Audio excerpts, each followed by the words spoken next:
बे न्यूज़ में खबरुनि अपडेट जो सिलसिलो जारी है। खबर शामिल कयूं पिया मलीर का। खोखरा पार में माइटनि वॾे ईद ते आयल नारी ज़ैनब जे कातिलनि जी गिरफ़्तारी लाइ एहतजाज।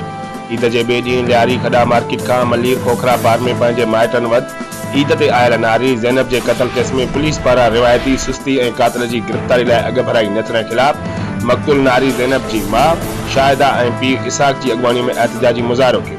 उन मौक़े ते मीडिया सां ॻाल्हाईंदे ज़ैनब जे माउ शाहिदा, पीउ इसाक ऐं ॿियनि रिश्तेदारनि साफ़नि खे ॿुधायो त वाक़े खे हिकु हफ़्तो मुकमल थी वियो आहे, पर पुलिस रिवायती सुस्तीअ जो मुज़ाहिरो करे पहिरीं त केस दाख़िल न कयो।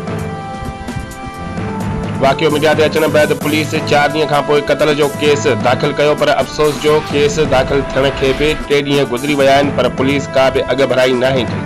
उन्हनि ॿुधायो त असां सां ज़ुल्म थियो आहे। धीउ जे कातिल मुड़ुस अब्बास खे गिरफ़्तार करे फाहीअ ते लटकायो वञे, ॿी सूरत में असां एहतजाज जो दाइरो वधाईंदासीं। ॿिए तरफ़ पुलिस जो चवणु हो त वाक़े जो केस दाख़िल करे वाक़े वारे हंध जो मुआइनो करे शाहिदियूं गॾु कयूं आहिनि ऐं केस जे सभिनी रुखनि खां जांच करे मुलज़िम जी ॻोल्हा करे रहिया आहिनि, जंहिंखे जल्द गिरफ़्तार करे कानून जे कटहरे में आंदो वेंदो। रिपोर्ट करे रहिया मुश्ताक अबुल, बे न्यूज़।